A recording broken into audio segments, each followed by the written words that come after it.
पिछले एपिसोड में हमने देखा था कि हुआ Yuhao sun and moon empire की सीमा से बाहर आ गया था। अब आगे देखेंगे। हुयुहाओ साफ तौर पर थोड़ा एक्साइटेड था। वह हल्के से हंसा और बोला, काम पूरा हो गया थर्ड सीनियर ब्रदर।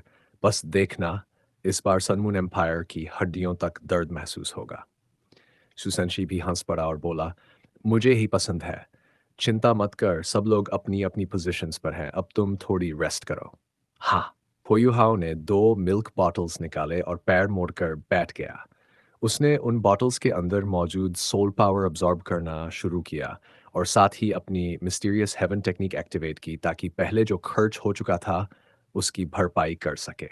उसी पल उसके मन में अचानक वांग डोंगर की छवि उभर आई। अगर डोंगर यहाँ होती तो कितना अच्छा होता। उसके साथ मैं हाउडोंग पावर का इस्तेमाल कर सकता था और रिकवरी इन मिल्क बॉटल्स की तुलना में कहीं ज़्यादा तेज़ होती। डोंगर को याद करते ही उसका दिल तेजी से धड़कने लगा और अभी-अभी जो उत्साह था वह थोड़ा कम हो गया। लेकिन यूहाओ एक हाई लेवल सोल मास्टर था। वह जानता था कि इनर डीमंस कल्टीवेशन के लिए कितने खतरनाक होते हैं। इसलिए उसने जल्दी ही इन ख्यालों को दबा दिया और अपने मन को शांत कर लिया। उसकी रिकवरी एबिलिटी बेहद मजबूत थी। केवल कुछ ही देर में उसने अपनी ज़्यादातर फिजिकल स्ट्रेंथ और स्पिरिचुअल पावर फिर से हासिल कर ली, अपनी लाइफ एनर्जी का सहारा लेते हुए। उसने आंखें खोलीं। रात के आकाश में मानो दो ठंडी बिजली की चमक कौंध गई हो। उसने बगल में उसकी रक्षा कर रहे संशी को सिर हिलाकर कहा, ठीक है, अब मैं जा रहा हूँ, थर्ड सीनियर ब्रदर। सुसंशी हंसकर बोला, ठीक है, मैं तुम्हारा बैकअप हूँ। चलो चलते हैं। दोनों एक ही समय पर हवा में उठे, लेकिन यूहाओ सन मून एम्पायर की ओर उड़ गया, जबकि सुसंशी सीधा ऊपर आकाश में चला गया। यूहाओ फिर से हवा में लौट आया। वह लगभग 1,000 मीटर की ऊंचाई तक गया और Sun Moon Empire Sun Moon air के एरियल सर्वेलेंस सोल टूल्स की सीमा तक पहुंचने के बाद रुक गया। फिर उसने अपनी जेब से एक अजीब सा सोल टूल निकाला। वह सोल टूल धातु का एक डिब्बा जैसा था। बहुत बड़ा नहीं, लगभग आधा मीटर लंबा, 30 सेंटीमीटर चौड़ा और 20 सेंटीमीटर मोटा। ऊपरी नज़र से वह बॉक्स थोड़ा कच्चा और खुरदुरा दिखता था, लेकिन ध्यान से देखने पर साफ होता था कि यह खुरदरापन अनगिनत बारीक पैटर्न्स से बना है। उस पर कई डिमोनिक पैटर्न्स खुदे हुए थे। युहाओ ने उसके सरफेस पर कुछ तेज प्रेस किए, तुरंत हल्की सोल पावर उस बॉक्स से बाहर फैली। अगले ही पल उसके सामने से एक धातु की लाइन निकली और लगभग 2 मीटर लंबी हो गई। उस लाइन का सिरा अचानक खुला और गोल गोल धातु की थ्रेड्स में बदल गया। पूरा दृश्य बेहद अजीब लग रहा था। युहाओ ने अपनी सोल पावर बॉक्स में डाली और कुछ और लाइनों को दबाया। प्रोट्रूडिंग मेटल थ्रेड्स पर सिल्वर रोशनी चमक उठी और चारों तरफ हल्की अदृश्य लहरें फैल गई। युहाओ ने खुद से बुदबुदाया, टीचर श्वान, उम्मीद है आपका खिलौना काम करेगा।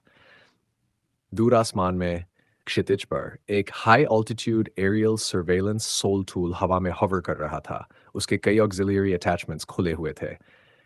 उसके सिरे पर हथेली जितना बड़ा मेटल पीस अचानक चमक उठा और उसके ऊपर व्हर्लपूल जैसी लाइट सर्कल्स बनने लगे। ये रोशनी बहुत अजीब थी और उसकी सतह से हल्की वेव्स फैल रही थीं।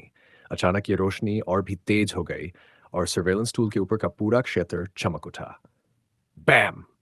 एक तेज आवाज गूंजी और उस मेटल पीस से बिजली की लहरें फूटीं जो तुरंत सर्वेलेंस टूल के अंदर घुस गई। वह सर्वेलेंस सोल टूल जो पहले स्थिर चल रहा था, अचानक बुरी तरह कांपने लगा। उसके ऊपर की रोशनी और तेज हो गई। ठीक यही स्थिति चारों तरफ सैकड़ों किलोमीटर के दायरे में मौजूद हर सर्वेलेंस सोल टूल के साथ हो रही थी। सबके सब मैल फंक्शन करने लगे थे। सन मून एम्पायर का कैंप मिंगडो माउंटेन रेंज में। क्या? सारे high altitude aerial surveillance soul tools malfunction कर गए, कम्युनिकेशन गायब हो गया। वे लोग पहाड़ की गहराई में एक डिप्रेशन में डेरा जमाए हुए थे। सुरक्षा के लिए उन्होंने पहाड़ में एक गुफा तक खोदी थी।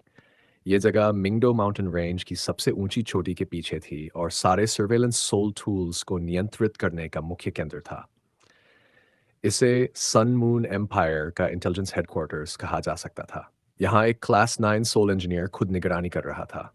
ये क्लास 9 सोल इंजीनियर था Mad Bull Doulu, Wang Yiheng, और वह evil tyrant soul engineer legion का कमांडर भी था। उसे अचानक यहाँ तैनात किया गया था।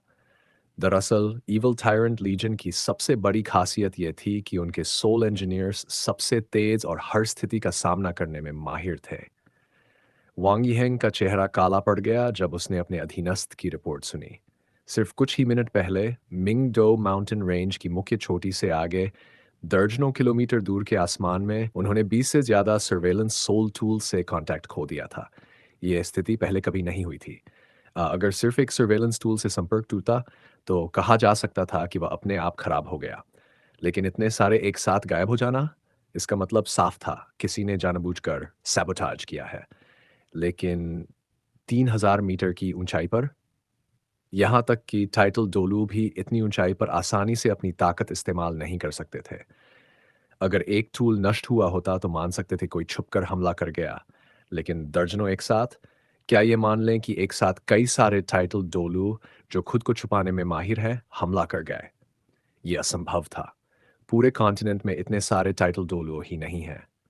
क्या पेट्रोल लीजन एक्टिवेट हो गया? हाँ सर, उन्हें भेज दिया गया है, लेकिन शायद उनकी संख्या काफ़ी नहीं होगी। मेरा आदेश पहुंचाओ। इवल टायरेंट लीजन का डैगर सेक्शन तुरंत डिप्लॉय करो। उन्हें हर हाल में दुश्मन को पकड़ना होगा। अगर वे हमारे सर्वेलेंस सोल टूल्स तक पहुंच जाएं, तो उन्हें वापस लाना होगा। और अगर वापस लाना संभव न हो, तो कम से कम ये करना होगा कि वे स्टार लुओ एम्पायर के हाथों में न जाएं, चाहे उन्हें नष्ट ही क्यों न करना पड़े। जी सर। आदेश हेडक्वार्टर से तेजी से फैलने लगे। वांग यिहेंग गुफा के अंदर इधर-उधर टहलने लगा। उसका चेहरा पूरी तरह काला पड़ चुका था और उसकी पीठ पसीने से भीग गई थी। सन मून एम्पायर के हाई ऑल्टीट्यूड सर्वेलेंस टूल्स अभी पूरी तरह मैच्योर नहीं थे, लेकिन वे उनकी सबसे एडवांस टेक्नोलॉजी का प्रतिनिधित्व करते थे। अगर स्टारलू एम्पायर इन्हें हासिल कर लेता और उनका राज जान लेता, तो ये उसके लिए अक्षम्य अपराध होता। वांग यिहेंग ने तुरंत फैसला किया, नहीं, मुझे खुद जाना होगा। वह तुरंत गुफा से बाहर निकला। उसने अपना flying type soul tool activate किया और आसमान में रोशनी की तरह उछल गया। साथ ही उसने अपना कम्युनिकेशन सोल टूल भी चालू कर लिया ताकि हेडक्वार्टर्स से रियल टाइम जानकारी मिलती रहे। उधर युहाओ अब भी हवा में मंडरा रहा था। उसके चेहरे पर मुस्कान और भी चौड़ी हो गई। उस मेटल बॉक्स की स्क्रीन पर साफ दिख रहा था कि 20 से ज्यादा हरे डॉट्स उसकी तरफ उड़ रहे थे। वे सभी 3000 मीटर की ऊंचाई पर थे। युहाओ हंस पड़ा। बहुत अच्छा। सनमून एम्पायर को पता भी नहीं चलेगा कि मैं ये सब चुरा रहा हूं। चलो इन्हें पकड़ लेते हैं। वह तेजी से ऊपर की ओर बढ़ा और 3000 मीटर की ऊंचाई तक पहुंच गया। अब सर्वेलेंस सोल टूल्स उसी की ओर तेजी से उड़ते चले आ रहे थे। ये सब नए डेवलप्ड सोल टूल्स थे। टैंगसेक्ट सोल टूल हॉल के मास्टर श्वान जीवन द्वारा बनाए गए। युहाओ ने पहले जो super high aerial surveillance soul tool हासिल किया था, उसी आधार पर टीचर श्वान ने यह नया क्लास 8 सोल टूल तैयार किया था। इसका नाम था लॉन्ग रेंज सोल कंट्रोलर, से युहाओ दुश्मनों के सर्वेलेंस टूल्स को हैक करके उन्हें अपने नियंत्रण में ले सकता था। इस समय पोयुहाओ ने उस खास क्षमता का इस्तेमाल करते हुए कई high altitude aerial surveillance soul tools को मानो किडनैप कर लिया। जैसा कि वांग यिहेंग को पहले से डर था, अगर इतने सारे सर्वेलेंस सोल टूल्स हुओयाओ के हाथों में आ गए, तो डुलो कॉन्टिनेंट की तीनों पुरानी नेशंस का सोल टूल रिसर्च बहुत तेजी से आगे बढ़ जाएगा।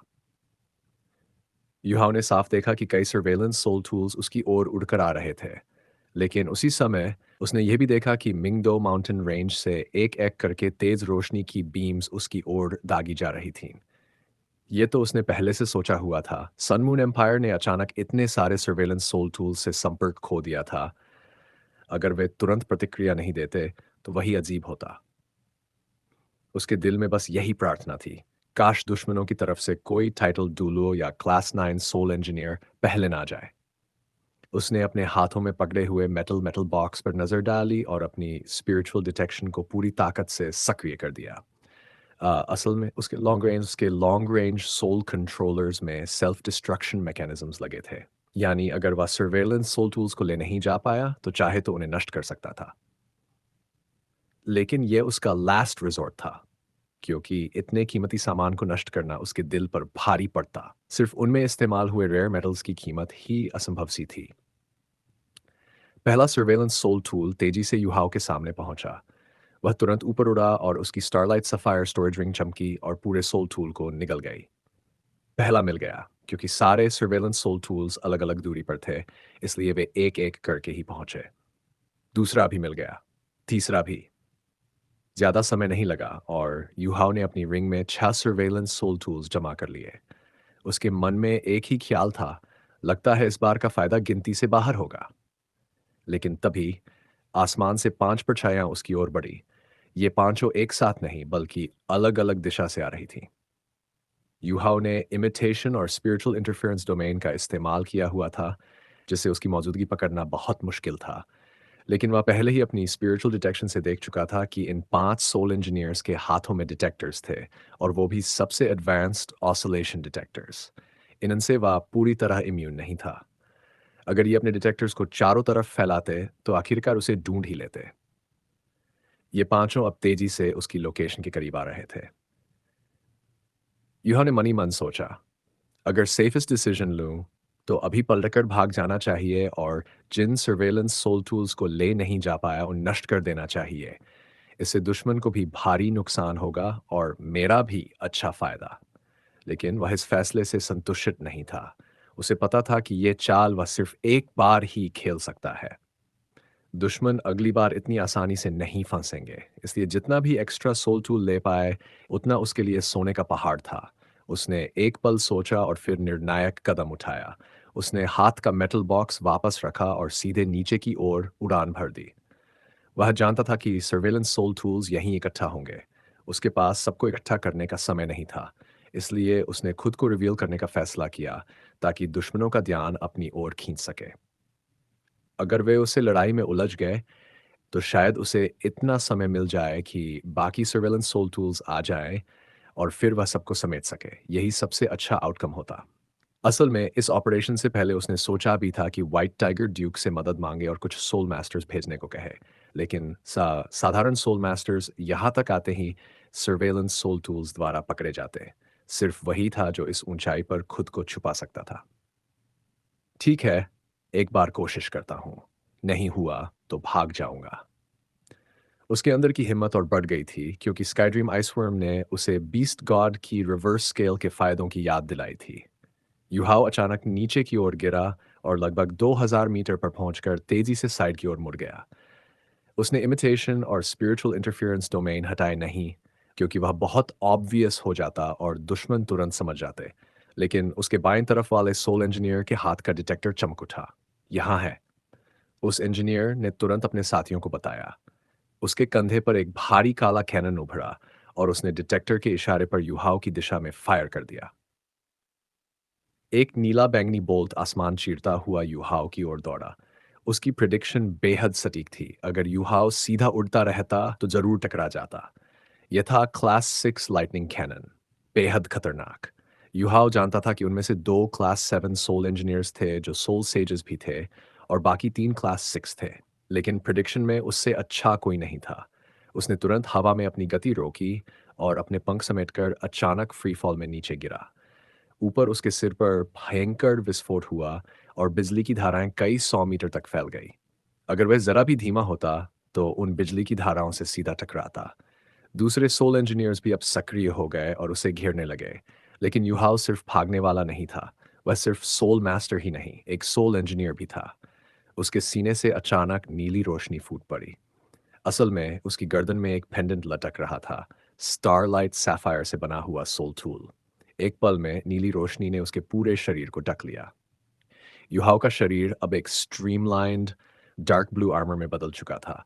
उसके पीछे के फ्लाइंग टाइप सोल टूल को उसने वापस स्टोरेज रिंग में डाल लिया। अब उसकी पीठ पर 3 जोड़ी डार्क ब्लू विंग्स निकल आई और उसे स्टेबलाइज करने लगी। उसका हेलमेट पूरे सिर पर था, बस माथे पर एक पेल ब्लू जूल चमक रहा था। हाँ, ये वही ह्यूमन शेप्ड सोल टूल था जिसे श्वान जीवन ने खास तौर पर युहाओ के लिए बनाया था। सनमून एम्पायर का असली शोध हमेशा 2 दिशाओं में बँटा रहा था। एक तरफ विशाल ह्यूमन शेप्ड सोल टूल्स जैसे जिंगशन वाला, और दूसरी तरफ छोटे और लचीले ह्यूमन शेप्ड सोल टूल्स जिन श्वानजीवन ने अपनाया। श्वानजीवन ने युहाओ से मिले जायंट सोल टूल का गहराई से अध्ययन करके उसका नया संस्करण तैयार किया था।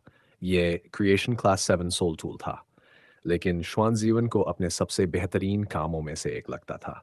इसमें इलस्ट्रियस वर्च्यू हॉल का ख्यान, टांगसेक्ट की मैकेनिकल टेक्निक्स और उसका अपना शोध सब मिला हुआ था। लेकिन असली चुनौती थी कंट्रोल। क्योंकि छोटे ह्यूमन शेप्ड सोल टूल्स को एजाइल और फ्लेक्सिबल बनाना लगभग असंभव लगता था। यही वजह थी कि बड़े मॉडल्स को ज़्यादा स्वीकारा गया। सन मून एम्पायर के ज़्यादातर सोल इंजीनियर्स मानते थे कि छोटे मॉडल्स कभी भी ह्यूमन एजिलिटी की बराबरी नहीं कर सकते, लेकिन स्वानजीवन ने टांग सेक्ट की तकनीक और अपनी बुद्धि से इस सीमा को तोड़ दिया। और अब यूहाओ इस क्रिएशन को पहनकर अपने दुश्मनों का सामना करने के लिए पूरी तरह तैयार था। हालांकि इस तरह के ह्यूमन शेप्ड सोल टूल को कंट्रोल करने के लिए बहुत ज़्यादा स्पिरिचुअल पावर की ज़रूरत थी। यहाँ तक कि क्लास 9 सोल इंजीनियर्स भी इस डिमांड को पूरी तरह पूरा नहीं कर सकते थे, सिवाय सिवाय इसके कि वे क्लास 9 स्पिरिचुअल टाइप टाइटल डोलू हों। सिर्फ वही इसे पूरा कर सकते थे, लेकिन पूरे कॉन्टिनेंट पर स्पिरिचुअल टाइप टाइटल डोलू बहुत ही कम मिलते थे।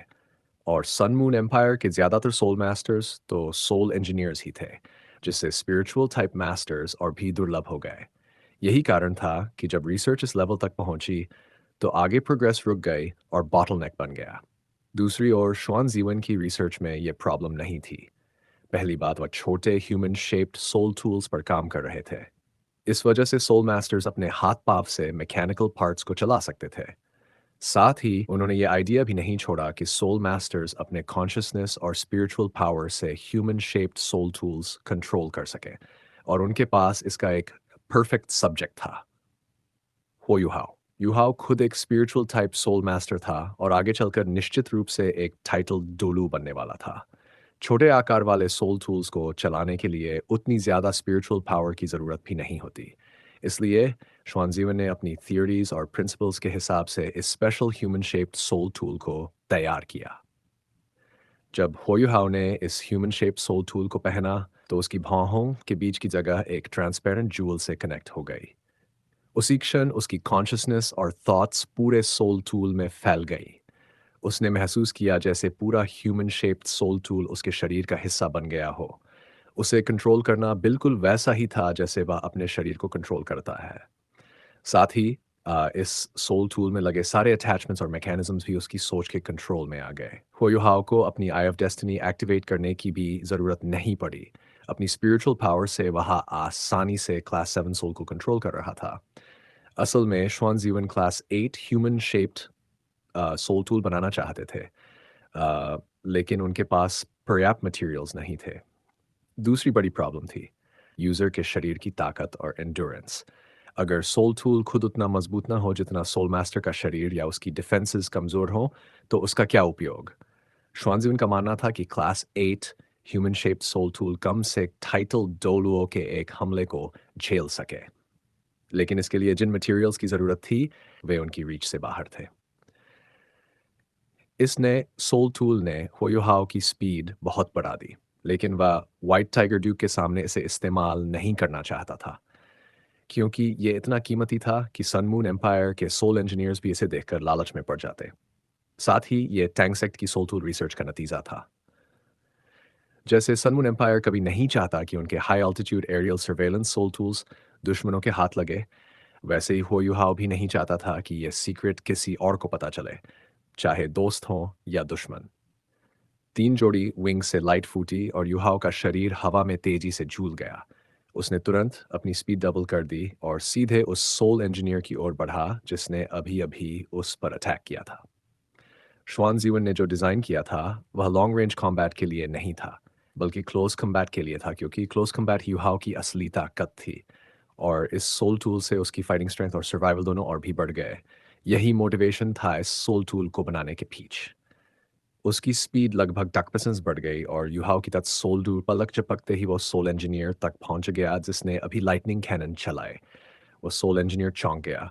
उसके ऑसिलेशन डिटेक्टर पर एक ब्राइट डॉट तेजी से उसकी ओर आ रहा था। उसने फॉरेन डिटेक्टर गिरा दिया और अपने बॉडी के चारों ओर class 7 protective soul barrier activate कर लिया। साथ ही उसके शरीर से गोल्डन लाइट चमक उठी। उसके पास एक इनविंसिबल बैरियर भी था जिसे सिर्फ एक बार इस्तेमाल किया जा सकता था। ये इनविंसिबल बैरियर स्टैंडर्ड इशू नहीं था। उसने खुद इसे रेयर मटेरियल से क्राफ्ट किया था। उसने युहाओ की स्पीड देखकर तुरंत फैसला लिया कि अगर वो रेजिस्ट नहीं करेगा तो ओब्लिटरेट हो जाएगा। इसलिए तुरंत इनविंसिबल बैरियर का इस्तेमाल किया। लेकिन उसने सोचा भी नहीं था कि युहाओ सीधे उस पर अटैक ही नहीं करेगा। इनविंसिबल बैरियर थोड़े समय के लिए ही रहता है, इसलिए युहाओं ने एनर्जी वेस्ट नहीं की। इसके बजाय युहाओं ने हवा में डाइव किया और उसी ऑसिलेशन डिटेक्टर को उठाकर गायब हो गया। क्या शानदार टॉय है, युहाओं ने मन में सोचा। ये तो शायद क्लास 6 सोल टूल भी नहीं है, क्योंकि इसकी रेंज उससे कहीं ज्यादा है। युहाओ अगले सोल इंजीनियर की ओर दौड़ा। वह भी तेज था। उसने तुरंत अपना ऑसिलेशन डिटेक्टर विदड्रॉ कर लिया और प्रोटेक्टिव सोल बैरियर एक्टिवेट कर लिया। साथ ही उसके हाथों से 2 लाइट ब्लेड्स निकले, जो उसके पूरे शरीर को स्फीयर की तरह घेरने लगे। वह क्लोज कॉम्बैट सोल इंजीनियर था और काफी स्ट्रांग दिख रहा था। उसके शरीर पर 6 सोल रिंग्स चमक रहे थे, 2 येलो, 3 पर्पल और 1 ब्लैक। उसने तुरंत अपना सबसे मजबूत sixth black soul ring activate किया। उसके पीछे एक विशाल सफेद टर्टल शेल बना, जो तुरंत छोटे छोटे टुकड़ों में बदल गया और उसके चारों ओर शील्ड फॉर्मेशन बना ली। Defence type soul engineer, martial soul defence के लिए और सोल टूल्स ऑफेंस के लिए बुरा नहीं, यूहाओ ने सोचा। लेकिन क्या ये डिफेंस मुझे रोक पाएगा? उस सोल इंजीनियर को लगता था उसे बस 3 सेकंड सर्वाइव करना है।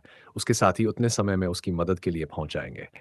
उसका जजमेंट सही भी था। उसकी सोल पावर युहाओ के बराबर थी, लेकिन ताकत सिर्फ सोल पावर से नहीं मापी जा सकती। युहाओ ने पहले भी 5 रिंग्स रहते हुए 8 रिंग्ड इवल सोल मास्टर को हराया था, और 7वीं रिंग पाते ही 1 लाख साल पुराने इवल आई टायरेंट को मार दिया था। युहाओ का डार्क गोल्डन टेरर क्लॉ अचानक उतरा। डार्क गोल्ड क्लॉ इतनी तेजी और इतनी शार्पनेस से गिरा कि क्लास 6 सोल इंजीनियर पल भर में चीर दिया गया। उसका शरीर फटकर गिर गया और उसका कंट्रोल पूरी तरह खत्म हो गया। युहाओ ने तुरंत इंस्टेंट टेलीपोर्टेशन का इस्तेमाल किया और बाकी अटैक से बच गया। अब उसके 4 ओपोनेंट्स बचे थे, 2 सोल सेजेस और 2 सोल एम्परर्स। युहाओ ने अगली नज़र एक और क्लास 7 सोल इंजीनियर पर डाली। अगले ही पल पर्पलिश गोल्डन लाइट उसकी आंखों से फूटा और उस सोल सेज का सिर फटकर ध्वस्त हो गया। बाकी 3 स्टन रह गए। युहाओं ने बिना रुके तीसरे सोल इंजीनियर से टक्कर ले ली। तो चलिए आज की कहानी यहीं खत्म करते हैं। बाकी का हिस्सा हम अगले भाग में देखेंगे। धन्यवाद।